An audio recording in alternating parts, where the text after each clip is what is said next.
Hi, I'm Josh, and here with me is the Donner B1. It's a budget synth that's made to recreate the classic Roland TB303, though in a more modern and sleek package and at not a Roland TB303 price. Before we start talking about it though, just a couple housekeeping things. First of all, I was sent this synth for free by Donner, which I'm excited about, but I also, I have to and I want to make sure that people are aware of that, because I realize that if that affects your opinion of what I have to say in this video, I totally understand. And on that topic, Donner are going to get to see what's in this video before it goes live. However, I did stress to them in an email that I need to get final say in whatever goes in, because, this is what I want to say about the Donner B1. It's not what someone else wants me to say about the Donner B1. And lastly, while I do suggest that you buy gear used, part of Donner sending this to me, they also made it so that if you use the code JOSH in checkout on their website while buying a B1, you'll save 15%. So if you would like to get one and you would like to get one new, that is a way that you could save a little bit of money on it.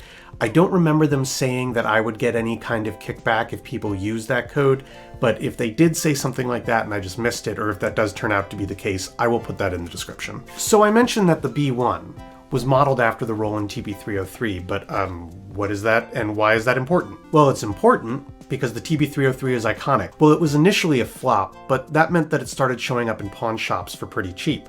So techno musicians would pick it up, use it for making bass lines, and all of a sudden the TB303 and its chirpy resonant filter became an iconic sound in acid music. Nowadays, if you want to get an original TB303, they are not available at those cheap pawn shop prices. You're going to be paying an arm and a leg, assuming you know someone who pays really well for limbs. Recreations of the TB303 are actually a really popular pursuit. There's the Behringer TD3, the Acidlab Bassline 3, the Cyclone Analogic TT303, the Zoxbox, and the Avalon Bassline, just to name a few. And now, we have the B1. And is it a good TB303 clone? My answer, which I hope doesn't upset anyone, is that I just really don't think it matters. Part of the reason the TB303 is so expensive is that it is iconic and that it's old and it's, more difficult to get a hold of. I think the more important and pertinent question is, does the B1 stand on its own merits and does it deliver at its price point? So that's what we'll be discussing. So here's the B1, and why don't we start by talking about sound design, because to be honest, it's pretty minimal. So you have a filter, which can be made resonant. And it does give you that classic kind of squelchy bass sound. There's also a decay knob, and you can send this envelope to your filter to have it go like kind of like that.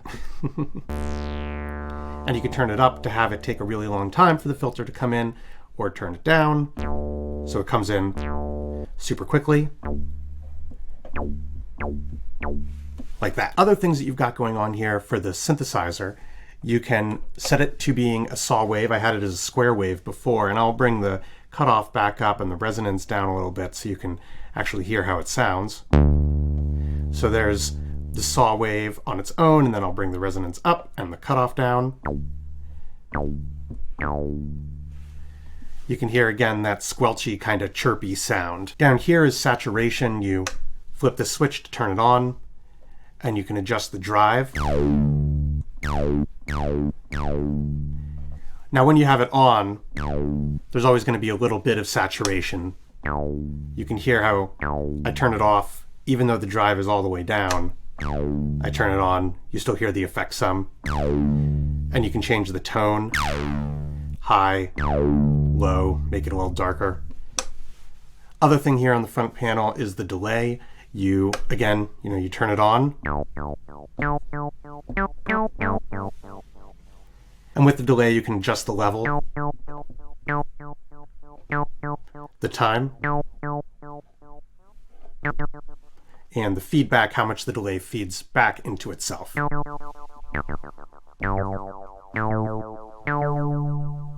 of course, you can always use these together.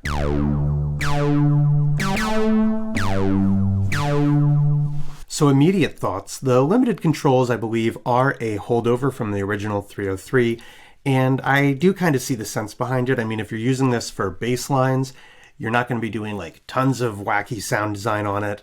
That being said, I would have liked to see maybe an attack knob for the envelope as well. I'm not saying it would be incredibly useful to anyone except me, but I wouldn't have minded.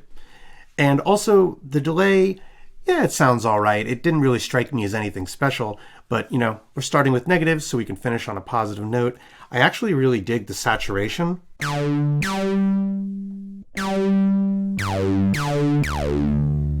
Paired with the filter, I think it's just got like a nice amount of crunch, but not too much. It gives some more presence to the sound. And speaking of that filter, I do like the squawky, chirpy, kind of squelchy sound that you can get out of it. I'm sorry, I'm using these words many times in this video because trying to use language to describe a sound is actually really challenging. It's like trying to describe a color without comparing it to anything that is that color. And while I did knock the simplistic controls, because this panel is always going to reflect the sound you'll hear, you can always tell at a glance what you're going to be hearing when you start playing the sequencer. Which brings us to the sequencer. Like sound generation, it is very simple and pretty straightforward. So you hit record/edit and you can just start adding notes. This button here will add a rest.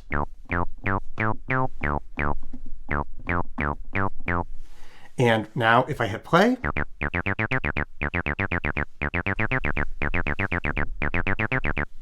it plays it back. You can then add things to that sequence. So if I hit record, edit, and I hit, let's say, key 13 for the 13th step in our sequence, and I'm going to press ratchet and dial it up to 3. Now if I hit play, you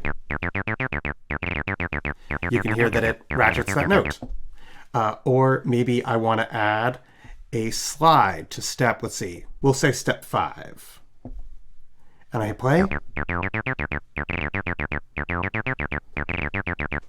Or I could adjust the gate on step 10 to have it go a little longer.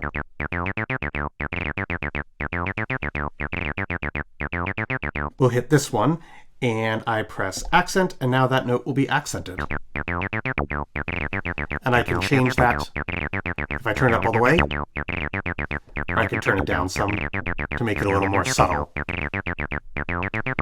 So pretty straightforward, flexible enough for making bass lines. There's a tempo button here. You can either key it in manually or you can tap to change the tempo. I'm gonna bring it back down to 120 though. So let me try playing with this the way that I think it is meant to be used. I'm gonna hit play and play that pattern that we just made, and I'll just fiddle with different knobs and settings as we go to see how it changes the sound.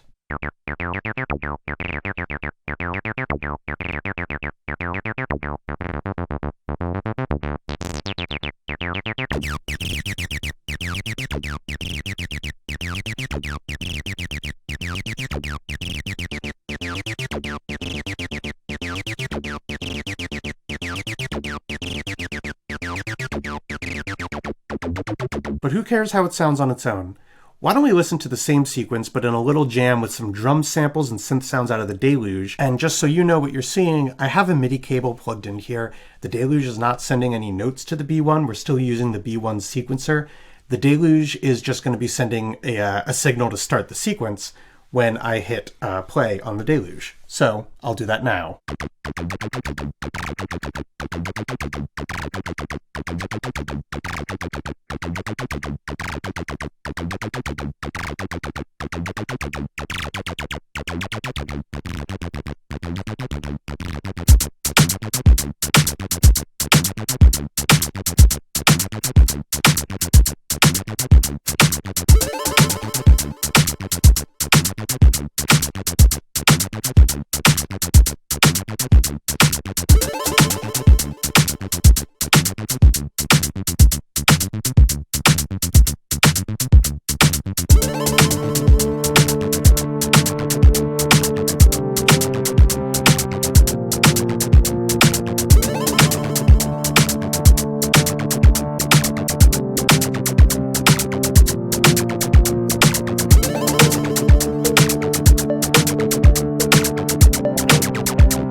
Now I'll leave judgment of that, both musically and in terms of the B1 sound quality to you, and why don't we just move on to talking about the build and design. So the B1 is built from a very space-age, non-compostable material known as plastic, and it does go for a very modern look. I mean, build this out of aluminum, quintuple the price tag, it's an Apple product. The knobs and switches all have a nice amount of resistance. You can hear the nice little chunk chunk when I flip that one. And it does have a full-size 5-pin MIDI in and out on the back, which I do like. And this little patch bay looking part here is not an actual modular style patch bay. That would have been super cool if it were, but instead it's for instruments that either send or can receive a sync pulse. The B1 can also send and receive a sync pulse, and then there's a little auxiliary input and a headphone jack if you're using it for headphones. Since the B1 is in mono, not just a mono synth, it's not stereo. I think my main points of criticism in the design would be that the text over here is quite difficult to read. It is black text on dark gray plastic. And also, I'm not blown away by the notes on this keyboard. The B1 is not meant to be used as a performance keyboard. I think that these notes are really just here so that you have some way on the instrument itself to enter notes into the sequencer. In conclusion, is the B1 a faithful recreation of the TB303? I don't know. I don't care. But does it stand on its own merits, one of which apparently being that it's light enough that I can very easily gesture with it? Well, I would say yes. To me, the B1 feels less like a dedicated bass synthesizer and more like a fun and simple sequencer that just happens to have an analog synthesizer attached to it. If you're looking for really fun monosynth sound design, I don't think the B1 is what you're looking for. It does have a nice chirpy filter, and the saturation and delay let you add a little bit more character to your sound, but it's really not made with patching in mind. You're not saving patches. It's really made to be, played with and performed over a pattern. So if that's what you're looking for, a synthesizer that you can tweak and play with over a pattern and, again, very easily gesture around with, then I think the B1 might be worth a look. If you want fun monosynth sound design, not this. Don't look here. But anyway, thank you so much for watching. If you enjoyed the video, please consider subscribing, leaving a like, and leave a comment letting me know which 303 clones I forgot when I was listing them earlier in the video. And that's not me being sarcastic. I really am sure there's a bunch that I missed. There's a ton out there. Now, like I said in the beginning, I do always recommend buying used, but if you want to buy one and you are deciding to buy it new from Donner's website, you can use code JOSH to save 15% at checkout. Just to be clear, Donner made that code. It's not me doing an ego thing. But I want to thank you again for watching, and I look forward to seeing you in the next video. Bye.